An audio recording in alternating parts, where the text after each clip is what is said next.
2, 3, 4. Hello everyone, and welcome to the Power of Music Thinking. My name is Christoph Zürn, and this is the podcast for people with a musical heart and a wicked job. We're looking for stories, insights and tools from the big world of music to inspire leaders and followers to listen, tune, play and perform in whatever field you're operating.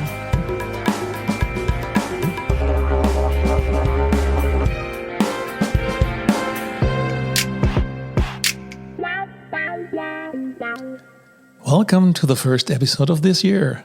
And as we start a new year of the Power of Music Thinking, I've been looking back at our last 12 episodes, a journey that took us from the high-stakes world of audio forensics to the cutting edge of AI. We've explored the frontiers of technology using AI to turn academic research on orchestration into living conversations and debating the balance of human and machine creativity with world-renowned experts like Maya Ackerman. We've dived into human rights and global culture using sound as evidence with an audio investigator and learning from the pygmies in the Congo about the universal power of music to regulate our emotions. We've looked at business and personal growth, uncovering how Black artists came to dominate the Billboard charts and how ampersand leaders are bridging the worlds of marketing and opera. And of course, we shared special moments in sound. From historic 1997 interview recordings of world-famous conductor and pianist Daniel Barenboim to the Power of Music Thinking book that inspired, for example, a chief digital officer from Belgium to write his own book and story. It has been a vast year of insights. And to make sure you never miss an episode in 2026, please hit the follow or subscribe button in your app right now. And if you're listening as a leader and want the gist of these insights, the strategic bridge between the boardroom and the stage, to support your own company, let's talk. Whether it's a facilitation session or acting as a sounding board for your leadership team, you can reach me directly at Christoph, that's with an F, at musicthinking.com. Okay, today we continue our exploration with a very special field recording. Last July, I traveled to Japan for 3 weeks, and my main mission was to delve deeper into the shakuhachi. That's a 5-holed bamboo flute whose sound enchanted me long ago. In the Netherlands, I study with Helene Seju Kodjo, and we actually recorded the podcast together previously, and I've linked that in the show notes, so you can listen to that episode at another time. And if you listened to this show before, you know I'm not just interested in music itself, but in its relation to our daily lives, finding those stories and analogies from the musical world and relating them to something else entirely. So, without further ado, I want to share my morning walk with Jonen in Nara. Born in the US, but rooted in Japan for over 25 years, Jonen is a Shakuhachi Priest affiliated with the Komuso temple. He lives in the ancient city of Nara, where he serves as a mendicant priest, practicing the tradition of takuhatsu, a path of humility and presence. So he's a begging monk, you would say. He's also a former Komuso monk and has studied the Shakuhachi for over a quarter century. We met at the train station early in the morning on a very hot day. I had my handheld recorder with me, and at a certain point I simply hit record while we walked and talked. And I encourage you to listen differently today. This isn't a studio conversation with headphones and controlled levels. This is a soundwalk, a conversation in motion. And we are seeing things playing and discussing the shakuhachi and everything in the world, and listening to the environment all at once. You might not hear everything or every word perfectly, but that's the heart of this experiment of a field recording. And I would ask you to treat this as a field recording, like open the window and immerse yourself in the voices and the atmosphere. So imagine you're walking right there with us, listening to our conversation and the different sounds of Nara surrounding us. It's kind of been something I'm very interested in, is like the zero state of living with finances. I have no debt. That's why I can do this. And I have my wife supporting family. My sister lives with us. And so I have in my temple, so I have a large support group behind me. But ideally, I don't want debt, don't take debt. I want a zero state. Every morning I start off with no money. Zero. And I'm happy with that. I'm comfortable and content. Years ago I used to work at a very expensive boutique at a AAA, or I think they call them S-tier mall. You'd get the black cards, black Visa, and all these high. And they'd be declined. All these supposedly rich people swimming in debt, Yeah. And they never looked happy. And I heard this quote, like the only happy people that drive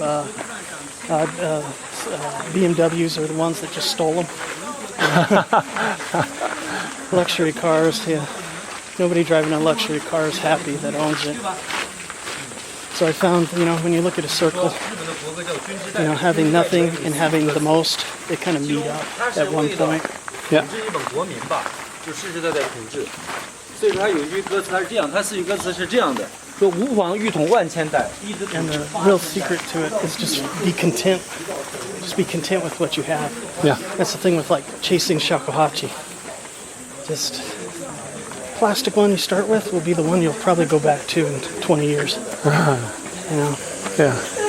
Just be content, and you'll be so much happier if you can master that feeling. Eliminate want. There's things we all need. And if it's something you want, that those kind of things can be eliminated. And I include that kind of thought process. We walked through the gardens to a secluded pavilion where Jonen plays from time to time. It was incredibly peaceful with hardly anyone else around. At first he played my U, a simple plastic flute worth about $100, and then he played his own bamboo instrument, a C-sharp flute he told me is worth $9,000. So listen for the difference in tone as he switches, and to the end when the atmosphere shifted, so some workers arrived to clean the pavilion.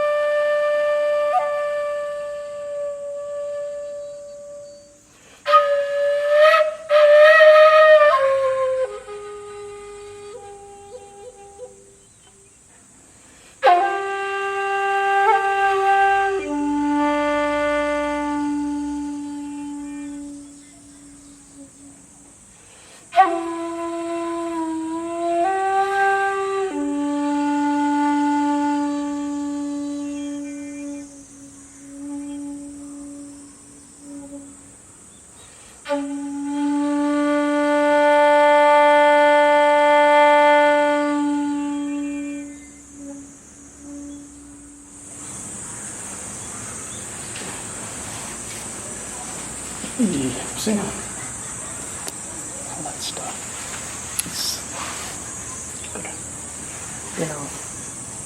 That's where I'm kind of coming back to. And the straight PVC ones that are just a PVC pipe with a little cap on it, kind of cut off. Yeah. I play those at the temple and people come. What do you do? This is C-sharp. Otherwise, we could do some choshi. Ah, it's C-sharp. That's 1.9. 1.9.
They're gonna clean. Time to go. Time to go. It's one thing in Japanese is called reading the air. Yeah. So just a few boom, boom, booms. It's like, all right, I'm leaving. Gotcha. Might be in the way. Time to clean it. We gotta clean the deer poop out of here. Beautiful phrase, Kuuki wo yomu, which means reading the air, sensing the mood and the environment. And in this moment, the air was suddenly filled with a very different rhythm, the boom, boom, boom of the cleaners, putting the buckets on the ground. So reading the air in action. And beautiful sounds, sounds of labor and sounds of a very expensive shakuhachi flute, the birds, everything comes together. And we move on. When I chant. And you can either do like, before you do your phrase, Namu Amida,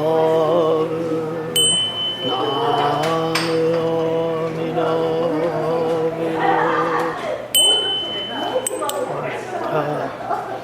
There's also sutras that will have bell strikes written in it as you start. Komyo Hinjo Jipo Sekai Nenbutsu Shujo Seishu Fusha Nama Midava Nama But I'm much louder outside in the restaurant here. And I find the overall practice isn't any different than using the shakuhachi. It's the same mental people approaching, the interaction with people. It's almost the same. I mean, it's on the And for street. you, What's that? is there a difference in playing the shakuhachi or chanting the sutras? No difference. But with donations, there's a huge difference. The shakuhachi is way more popular, and I was making about $50-60 US an hour doing that. And I would come home, and my wife was very uncomfortable with that. And I go, is this Buddhism? What are you doing? It's great, but how do you feel about it? I don't know, because I was improving as a shakuhachi player, and I was learning how to work the crowd, basically, and so I was noticing it was diverting away from the spiritual side of things, because it was busking, it was performing. And there would be times when people would talk to me about my temple and Buddhism, and I made some very good contacts during that time that really did some major changes for the Osaka group, especially Shibata, through Chinese connection. And so,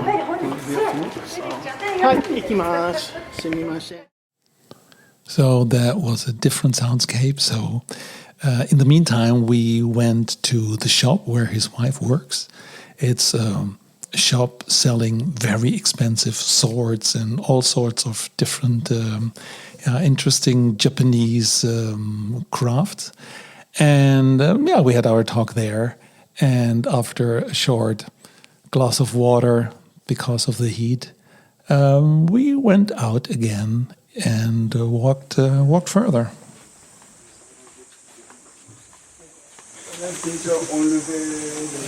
see an image of them. On met la nocturne, mais devant la porte. Ok. Donc, ici, donc, I think our musical stage, this is some of the oldest in the world. Yeah.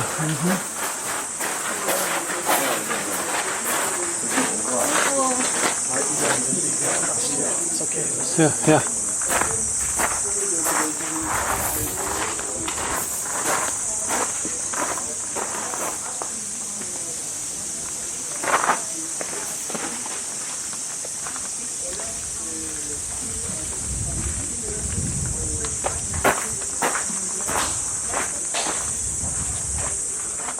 So Gagaku is not religious. Yeah, it is. I would say overall it is. Buddhism uses it, and so does Shinto. And I'd say it's, yeah, definitely like Japanese religious, I mean, core, ancient Japanese, I say religiosity. I mean, it's just kind of core, I would say in Japanese, kihon, basic Japanese music, I would say, is gagaku. Yeah, very primitive sounding, you know, when you've heard the full 6-7 hours of it. I like it because it's so slow. Mm-hmm. So slow. It's even slower than we walk. So the BPM is around 60, like the heartbeat, isn't it? I think so. Let's check this. Oh, cicadas.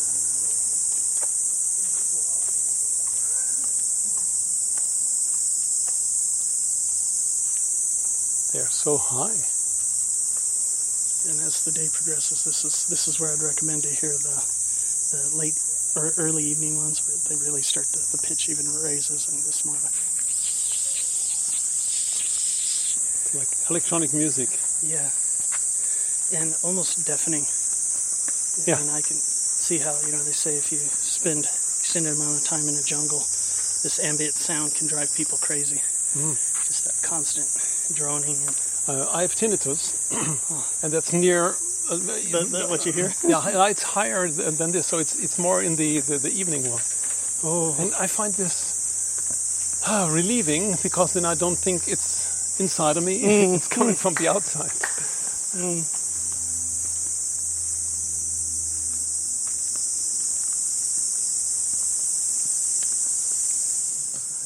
So we're walking in this soundscape, and now the next piece that's a bit longer, and it's a kind of let's say a sound meditation. We arrived at his favorite place in the middle of the woods, a kind of a wooden house. We sit down on a bench, look into the woods, and Jonen is unpacking his flute again. The cicadas are doing their best, and at a certain moment the cicadas change in sound, and you hear from far away some voices from a loudspeaker. It was election time, and these cars went through the streets and shouting out loud. So even on this quiet place you could hear it, and the cicadas were reacting to it. So I really want to invite you to take the next, I think it's 8 minutes, something like this, and concentrate on all the sounds that are there on this very beautiful moment. And Jonen is talking how he's trying to harmonize his shakuhachi playing with all the sounds around him, and how Zen and listening makes sense to this all. this is where I used to sit and practice shakuhachi when I first got my license. This was a shrine where you can wish for happiness. And I played off the back here. There's a nice little valley that would have another kind of decent echo.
It's election season, so that's what she's talking about. Yeah, I heard it in Tokyo on the streets, in Kyoto. Yeah. So I think maybe some people will be put off like, listening to nature, shut up. And it's very Japan. I see it all disappeared now. So I don't mind ambient sound, especially like where I was playing Shakuhachi, there's a lot of traffic noise and just constant noise.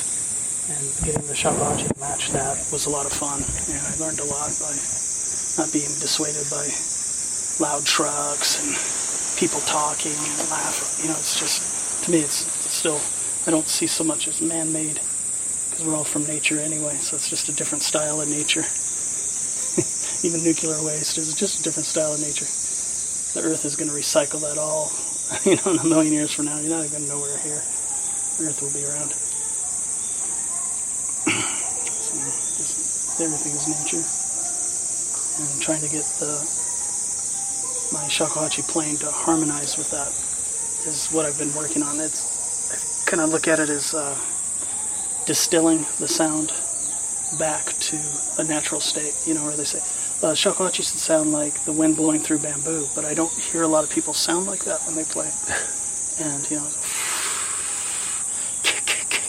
so I do flick my bamboo a lot when I play, because if you've been in bamboo grove during the wind, you'll hear that crack, rattle, and it's scary. So you know, a lot of times when I'm practicing, my wife will say, "Are you trying to sound scary?" I'm like, yeah, I kind of am. Yeah, I am. Yes. And a lot of it is learning to play soft.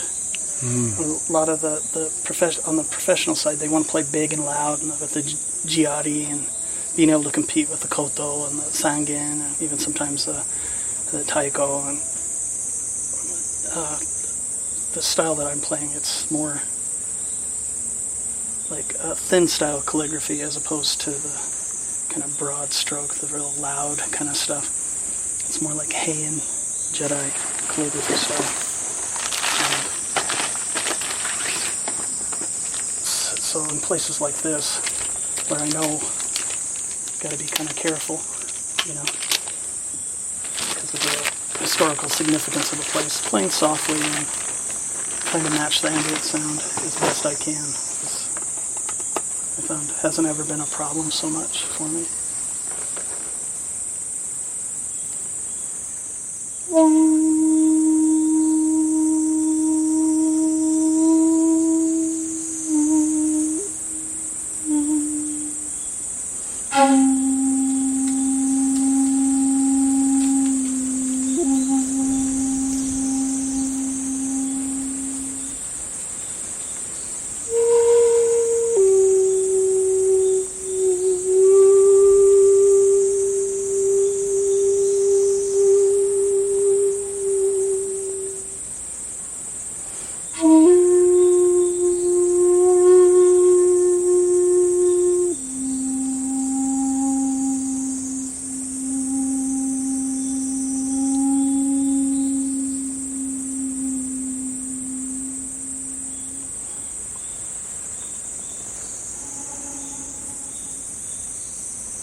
That's more of the direction I've been going the past few years.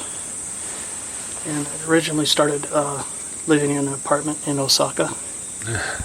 Real thin walls. Boom, boom, boom. Risayanke!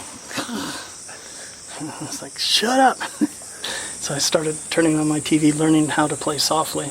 And then when I met my friend who makes shakuhachi, he was very impressed. Oh, you can play soft. You know, you're a little flat. Yeah, but I feel like a flat kind of person, but He's like, oh, you have something there. Playing loud, after a couple of years it gets pretty easy. You have enough muscle control that you can most everybody can do that. Really honk the shakuhachi, the row and stuff. But playing soft, trying to match this is much more difficult, I think, and to make it sound authentic, and you're not just kind of goofing around with it, but it's practice, over years, and then you'll kind of mesh with it much better.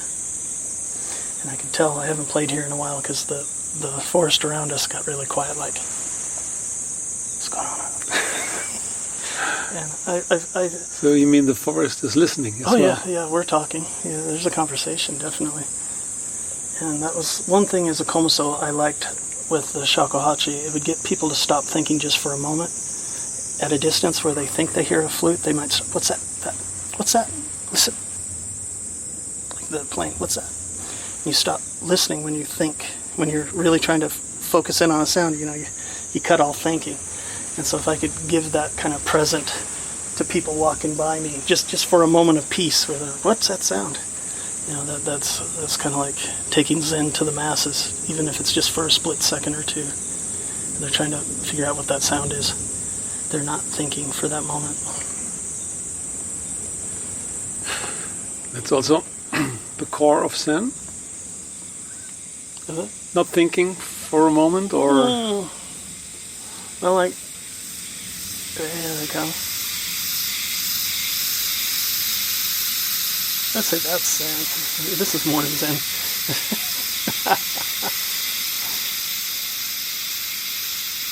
Yeah, for me, it's not thinking. It's being engaged with the environment around you. I believe it was Harkoit, a Japanese priest, that said meditation in the midst is by far superior, which means meditation in public. So when I'm walking and meditating, that style of meditation is way better than a zendo, where I'm meditating in the middle of everything. Meditating here, much better than a zendo. Zendo's a safe place for beginners, or if you want to do long marathon meditation. It can be really brutal and tough, but you're helping only yourself. When you meditate in places like this or in public, you're engaging more than just your own mind. So it's not a matter of not thinking. I think it's more of a matter of engaging with the world, but from a different perspective. And you can see already just sitting here, there's magic happening every moment. yes, And that's, the more I meditate, the more I experience it. And it almost becomes supernatural at times. It's like this morning how time got very strange for me. I was just losing myself in the moment. Oh, I better hurry up.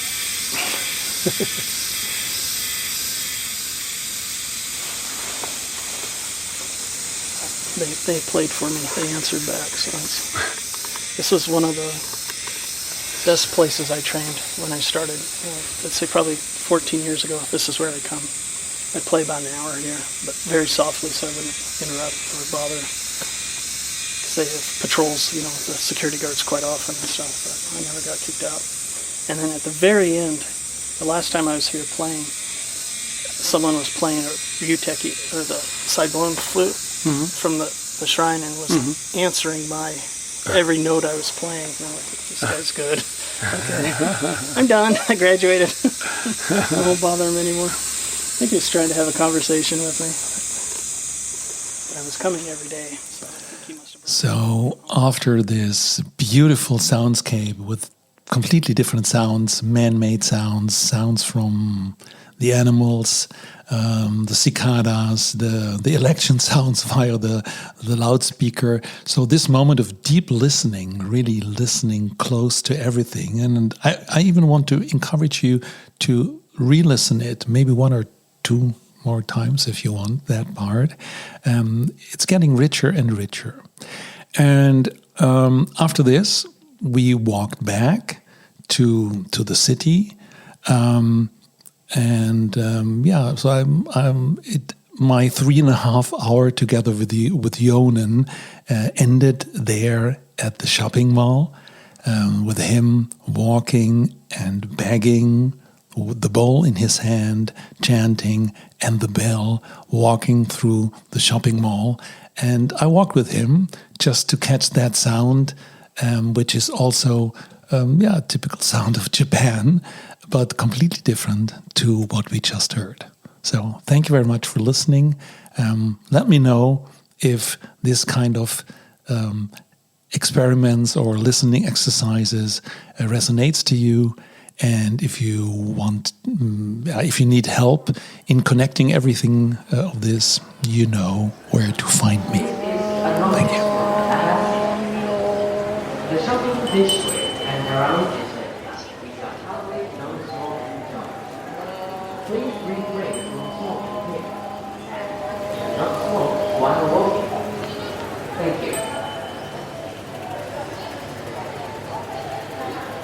奈良市的通知，东向商店街及周围区域对奈良市之部位。 Thank you so much for listening.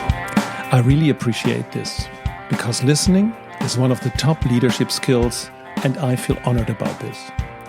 It is my mission to find, create, and share inspirations for meaningful collaboration based on music analogies. If you want to support this, please subscribe to the podcast, give us a rating, or write a review on iTunes or Spotify. And more inspirations can be found on musicthinking.com. We have a blog, and you can download the Music Thinking Framework. And finally, I would love to hear your feedback. And if you need help with a business challenge, please reach out to me via email, podcast@musicthinking.com.